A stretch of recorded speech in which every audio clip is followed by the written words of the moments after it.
Hello, and a joyous welcome to This Woman's Work, a space where you can hear and read about some amazing women, the fantastic jobs they do, and the paths that have led them to where they are today.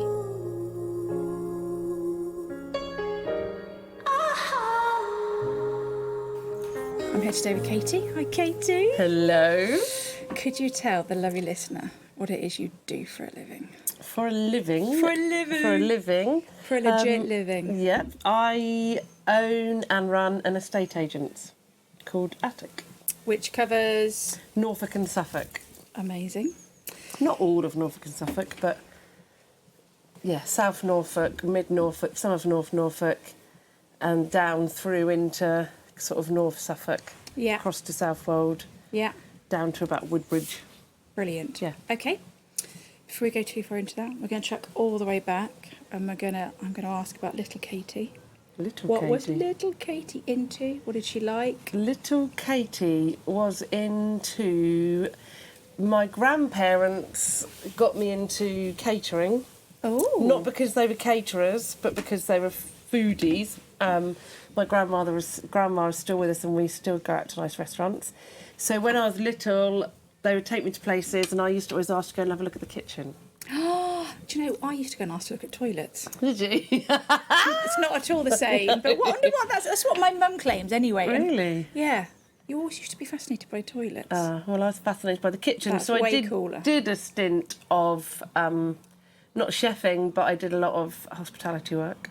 Wow. Big hospitality, like Wembley Stadium, Hampton Court Flower Show. Oh, wow. Big events. So where are you from originally then? I'm from Suffolk. Yeah, okay. Yeah. So my grandparents lived near Ipswich. Yeah. So I'd go and stay with them for the weekend, and then they'd take me out to really fancy places, and that still happens. Grandma still says, let's go out for lunch. Oh, She's my 90. gosh.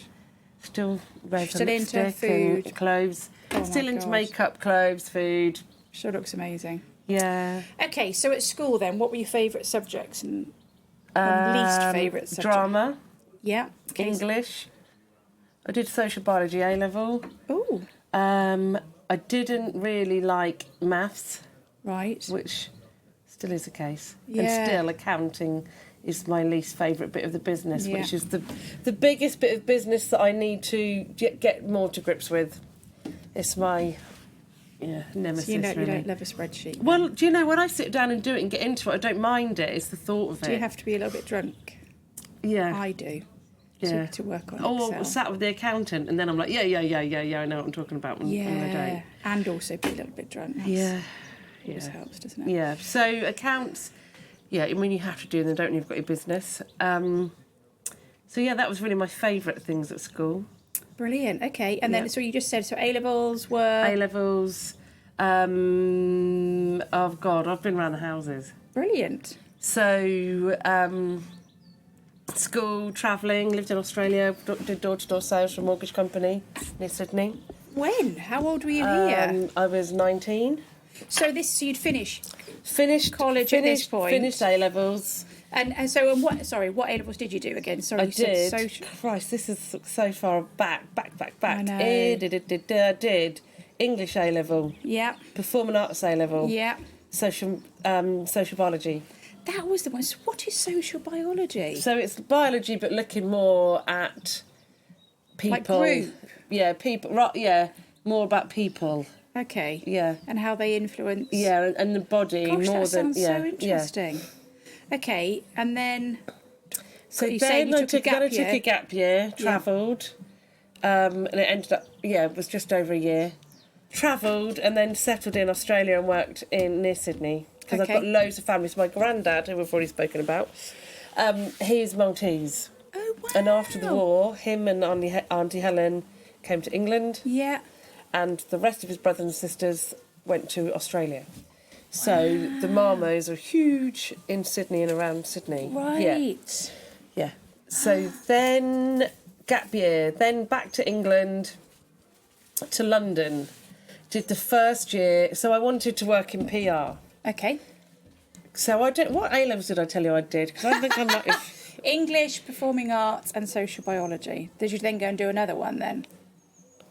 I did Like communication. Yeah. I did a communicate, but maybe I did before. Or like an AS or something. You could do AS ones. No, as I did well. an AS in media, but I did. Do you know what? I can't actually remember. Sat here today. It's been such a funny old day. But I studied communication A level. Yeah. Maybe performing arts. I only did up to GCSE. I think I did English, communications, biology A levels. Yeah. I think performing arts I stopped at GCSE. Okay. That's right. That is true. So. Where do we get to? Right, so yeah, you came back went to London, started my communications degree. But when I got down to London, I'd left it too late to get any decent accommodation. Lived in the really rankest place. And where was your uni? Which uni? So I went to Middlesex, so we lived in North London. I looked at Middlesex. Did you? Yeah. Yeah. But the course wasn't very many hours a day. And it was more linguistics and communication, and I just thought, this isn't going down the road I want to go down. This is not all right. Yeah. And was just drinking. I mean, the off licence below had our favourite red wine on like express delivery by this point. Yeah. So it could have gone a really wrong way. And Did you drink red wine before uni? Because I didn't. I doubt I massively got into I don't red think wine so. I at think uni. it was a uni thing. Yeah. Was it just because it was cheap? Just gets you drunk. I don't know. And even now, I'm I not don't sure drink, red wine likes me. I don't drink red wine anymore. It's too strong. It doesn't like me at all. No, that's an age thing as well, isn't it? That's a menopause thing. So I phoned up my dad and said I'm not going to do it anymore, and he went mad because I swapped onto an H&D course in hospitality and business, which actually stood me in really good stead because I moved back home with my then partner and did my H&D, and I topped it up to degree. And when you did the H&D, you had to go on a work placement. So off I went back to London and actually got into doing really big events, which is what I always wanted to do, events and PR. Brilliant. So I then ended up being really lucky that I got hooked up with Compass and ended up doing loads of big events, Twickenham, Emirates, Wembley, big events. Living your dream then. Living my dream. So I ended up then topping up to degree. Then for the next few years after that, I lived in Suffolk and London, a bit of a mix, and did really big events. Wow. And got to the top of my career. I was on the management team that opened Wembley Stadium, doing the staff, all the hospitality staff. Wow. Yeah. Okay. Yeah. So bossing it. Yeah. Loads of money. Then I got married to somebody and moved back to Norfolk for love. Okay. Did you have to quit your job, or? I did quit my job. With a view to doing what? Well, so then I came back to Norfolk and tried to get a job and couldn't. In events, there was just nothing that was suitable. Yeah. I don't regret it. I'd have no regrets. And obviously now I'm sat here in this beautiful home. It's your journey, isn't it? With my lovely now husband, who's a different husband. Still friends with the ex-husband, but not married to the ex-husband. Okay. So I had a friend, who's still a friend, who had a group of companies, and during the time that I'd had my own... So I had my own events management company as well at the same time as I was doing the big events in London. God, how did you have the time for that? I don't know. I'm ADHD. You were young and you didn't have kids. Young and ADHD, yeah. So that's me putting this on as brief, because there were some times when I was living full-time up here doing the events, sometimes full-time London, mixed and matched throughout these years. Yeah. And I said to this friend of mine, I want to move back to Norfolk full-time now. I don't want to live in London at all. I just need to come home. And he said, come and work for me. And I said, doing what? And he said, I don't know. But we will. So I ended up working for him for quite a few years, at various roles, ranging from... So he just had a few companies? He had, like 14 brands, I think. So I ended up doing really random things like marketing for a hydroponic company, marketing for an agricultural chemical company, PR stuff for them.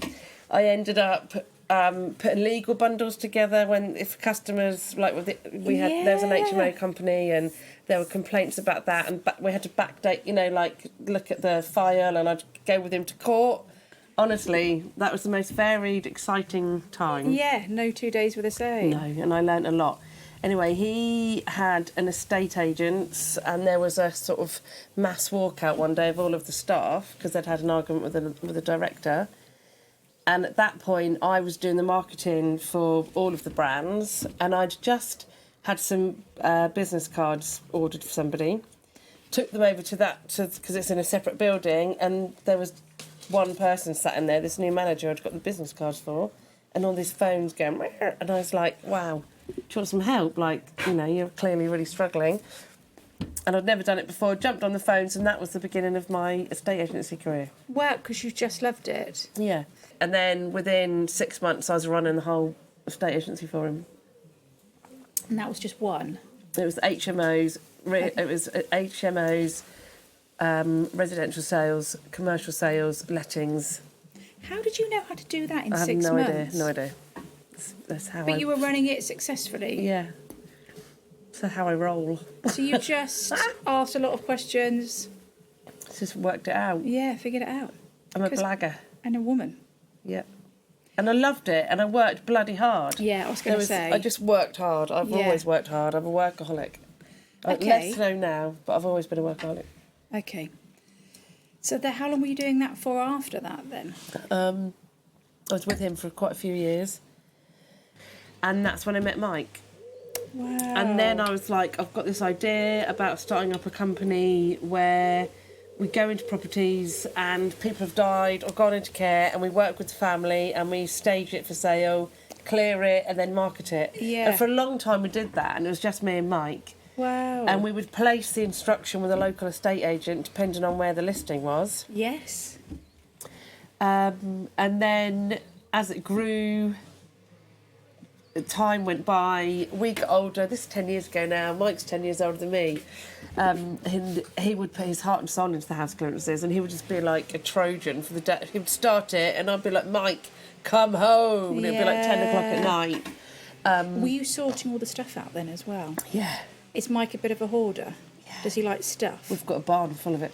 Yeah. But when you come and look around the house, you'll see most of our stuff is all other people's stuff. Yeah. Brilliant though. Yeah, and sometimes we felt like we got to know the people. Yeah. And I would sit and say to people, we'll deal with the contents of the property as if it was our own family. Yeah. And we did. And on the rare occasion that we do it now, we still do. Yeah. Yeah. So time went by, and then we weren't necessarily getting the level of service we wanted from other estate agents that we felt that we would give. But I didn't have the confidence to put myself above the parapet. And I felt really comfortable with Mike. We've been together for nearly 11 years now, and he's the love of my life, and we're such a good team together. Yeah. And if it gets tough, it gets tough, but ultimately we've got each other. And so I you just felt think, that fundamental support? Yeah, and enough time had gone by that I was not scared anymore. Yeah. Brilliant. I was scared for a long time. Yeah, I get that. So, yeah, I wasn't scared anymore. Great. Yeah. So then you said you did your own Rightmove? Or... So then we got our own Rightmove account and built from there. And now you were literally online style. We didn't even have a... Well, because we would give it to the other agents. So we would go in, stage it, clear it, give it to the agent to list, split the fee with them, they'd put it on their Rightmove, but we would deal with all the viewings and stuff like that. So you now just took that follow-on part on? Yeah. So now we've got our Norfolk Rightmove and our Suffolk Rightmove. We've got about over 200 listings now. Wow. 9 of us all together. And when did the physical premises come into play then? The physical premises came into play at the beginning. So down where you would have come through near Durham, we've got a physical premises down there. So when we first, so when we first set up Attic, we also had Attic and Cellar, which was a shop. So what we would clear, we would then sell. Oh, great! And I loved doing that, but it was a lot of hours and not necessarily a lot of money. Yeah. Wow. Okay. Great fun, but yeah. So that's my kind of day job, but I'm also a Reiki master and I do healing. Do you? Yeah. I didn't know that about you. Yeah. So last week I was at Flackstock, not this Monday, the one before. Yeah. Did about 25 Reiki sessions back to back. Oh my gosh, was that just... You see, amazing. I would love to go there, but I just think I'd cry the whole time. Loads of people cried, that's all right. Really? Yeah. Yeah, oh... It's okay. Is it? Yeah. So this is what I need to... Like I was saying, I've just got to embrace more... Yeah, loads of people stuff. are crying. People that go through their own hard times, people that are really fond of Caroline. Yeah. People that still really feel for the whole family. Yeah.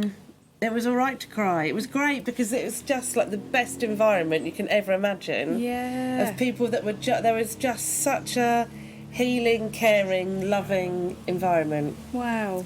And people were there on their own. I've got to People go next actually come. Yeah. Come. I know. I'm just crying. Yeah, but people were literally turning up to the festival on their own because they knew they weren't on their own. Yeah. Because everybody there was there to embrace whatever needed embracing. Okay, right.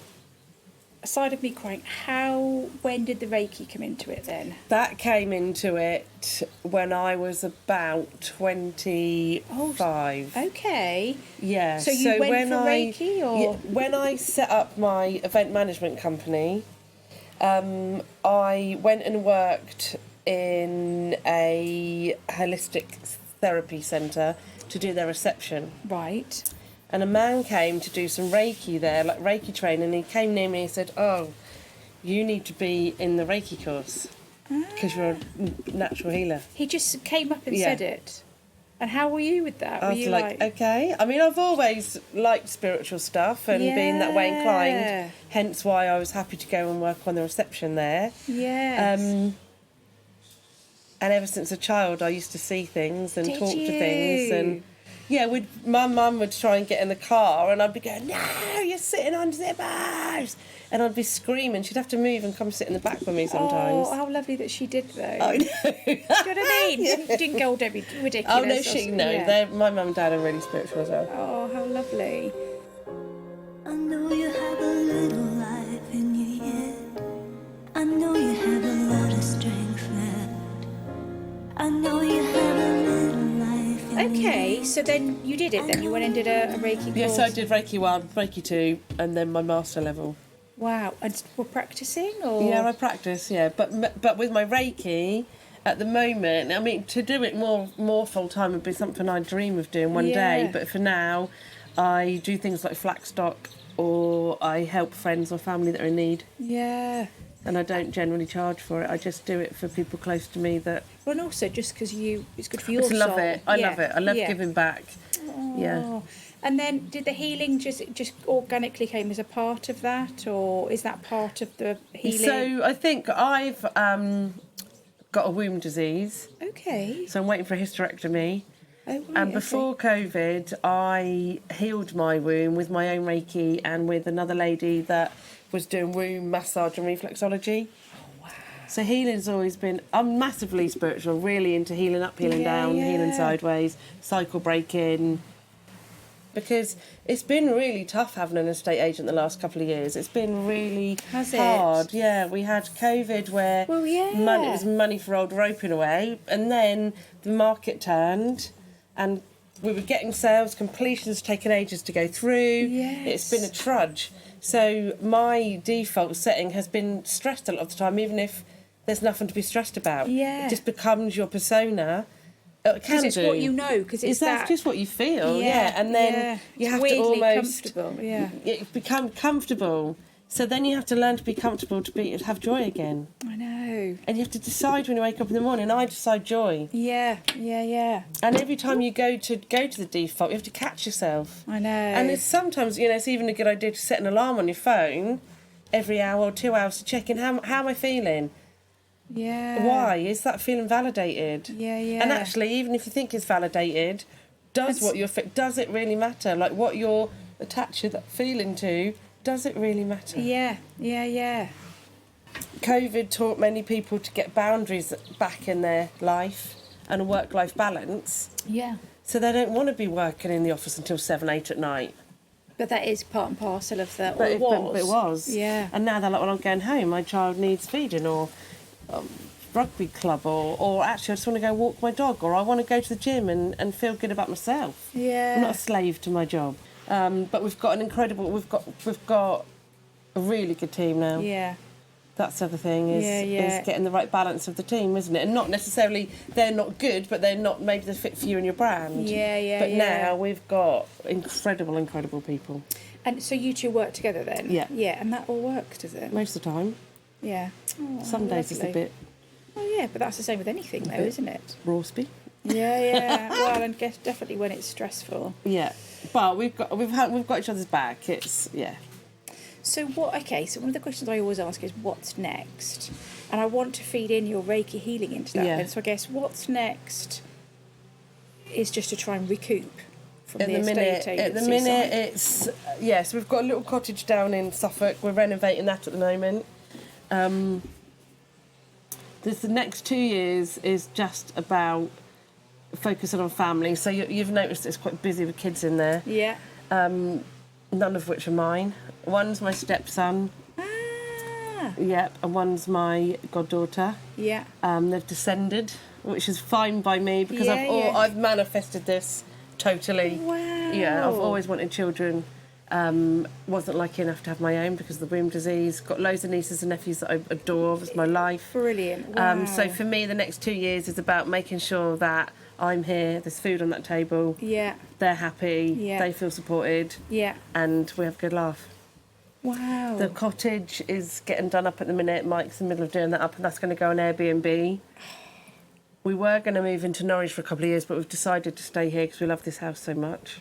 Okay, so you're going to sell up and potentially move to Norwich? Well, no, we were going to rent a house off a Rent it, friend yeah, and put yeah. this on Airbnb, but it's Yeah. not finished, and we haven't got round to it because, being totally honest, money coming in has been slower than we Yeah, thought, and yeah, it's just... yeah. But I do believe everything's for a reason, and maybe we just need to have a couple of years here. Mike loves being here. Yeah, a couple of years here. And equally, It's not you know, far from after the whole Norwich, is it? COVID thing, building materials Exactly, went through everything the went through the roof. roof. Getting So people... had you done that, maybe you were meant to do it at a time when it's just obviously a little bit cheaper. Yeah, exactly. So So it's everything- all as it's meant to be. Yeah. There's enough space for them all here. They're going to the same college, so they can go in together in the car. Brilliant. The need to be in Norwich now has subsided a bit. So, yeah, just gonna just chill a bit. Not Yeah. chill, still work, but just Not stress as not much. trying to not stress as much and, yeah, just recoup the finances. Okay, so if you get to a point where you've recouped the finances, how can When? then... Because it will happen. When? Love that. When you've done that, are you going to maybe look into the Reiki thing more? Yeah. That's the ultimate goal, isn't Yeah. it? Yeah, the ultimate goal really is eventually we will sell Attic. Yeah, Mike will retire yeah. and I will do my healing. What, have a sort of a little healing... Don't know yet. Maybe travel and do Centre. it. Just maybe travel and do it. I really feel like we would probably rent both houses out. Get some So income when from Zav those. finishes his A-levels in a couple of years, we want to go to Australia. Yeah. Because loads of my family's there. Mike's mum's out there. Oh, So wow. start Zav off on his travels out there. Yeah. Have a bit of time over there. At that point, we'll still have Attic. And then I'd just like to get a camper van and travel around England and Wherever. yeah, wherever, and just heal as I go. Oh, my gosh. Yeah, So how old are you now? Do you mind me asking? 44. 44. So what time do you want to be travelling? Got to manifest the shit out of this. When are you going to be travelling? No later than when I'm 50. There you go. Got 6 years. Yeah, So, my 3 final questions. yeah. As always, is there any life advice that you would give your younger self? Could be any version of your younger self. God. I feel like I would now say to my younger self, don't go in toilets, go in kitchens. Kitchens. Yeah. Always go in kitchens. Embrace your crazy. Yeah. Because I think I've shoehorned myself down routes that I thought I had to go, when actually probably undiagnosed ADHD my whole life. And I think a lot, the ADHD message is loud and clear now. Yeah. There's a lot of us that have struggled for so Definitely long. women in their 40s. It's Yeah, such for a so thing of long women we've coming to this yeah, realisation. Yeah, we struggled for a long time. Don't jump into things, breathe, stop, because so many times I've just gone pew into something and then gone, oh shit. Yeah. Like, just take your time. There is time. Yeah. There is time. Yeah. And do the healing work. Yeah. Do the healing work. You are worthy. When you say do the healing work, though, what can someone do, or what could you have done at that time as advice for people? learn Sort of about group- myself. Yeah, so just spend some time. There's so many groups and organisations. Go and do some yoga. Yeah. Tap into people that are running workshops. Yeah. Yeah. Spend more time. And my around other bit of those. advice would be, if you are having fertility problems or problems gynecologically, Yeah.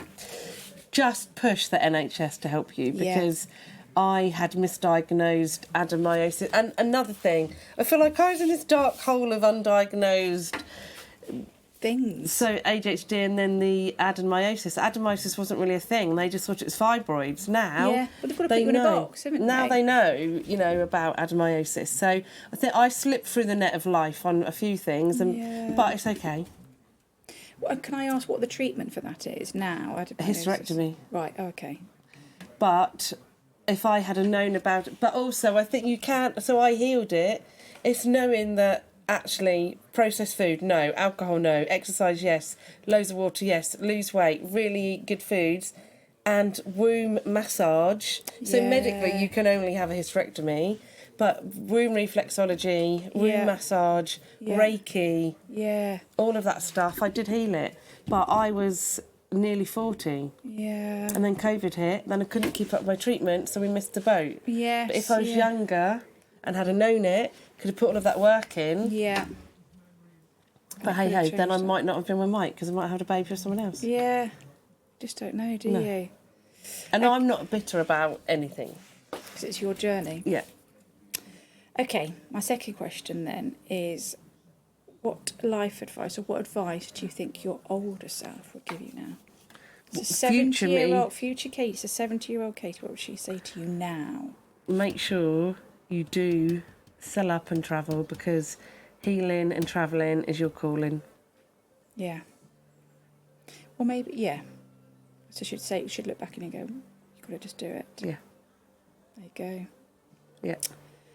And the final question is always just some life advice, mantras, sayings that you just really feed your soul, that you just think other people need to hear or know about. I can imagine you've got loads. Yes, picking them. I know. I think find the joy. Yeah, Don't sweat the small stuff. Pick your battles. yeah. Drop the ego. So pick your battles, Find the joy. find the joy, don't sweat the small stuff. Drop your ego. Drop your And ego. also, I was talking to a friend of mine who I've known for a long time. She used to live out in Ibiza, and we hooked up in Birmingham, a few of us, a few weeks ago. Wow. And we went down a real spiritual rabbit hole one night. And she said to me, does it really matter? And that is really advanced spiritual thing. That is really, yeah. So now all the time I was like, does it really matter? But I think there's a difference, and I find this, and definitely all the really far more brilliant spiritually connected people than me, they'll say things like that to me, and I'll go, I know it doesn't matter, but I can't feel it. Do you know what I mean? It's a different, like, I know it. You know, I It's can just go, I know it doesn't full- matter. it's complete but full I surrender. I can't surrender to it. Yes, It's pain. because that's It doesn't ego, wanna that's let- ego. Yeah, I don't want to let it go. Yeah. 'Cause it's all I know. It's ego. It's all I know, so I can't let that Your trauma, whatever your it ego is. feels like that's keeping you safe, Yeah, because it's my trauma response, Yeah. isn't it, to stuff? unless you're comfortable. Yeah. Oh my God. I'm going to say thank you so we can end this pod. You're but welcome. I'm coming back to Norwich, Norfolk, because I need to see you again. Yeah, let's And just have loads more chats about come and stay. non-careery Come stuff. stay here when the kids I won't aren't here. leave.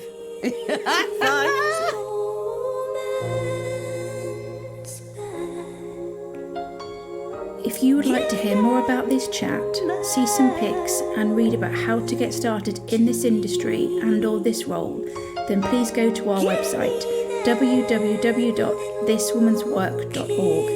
The link is on this podcast page and across our socials. Sincere thanks.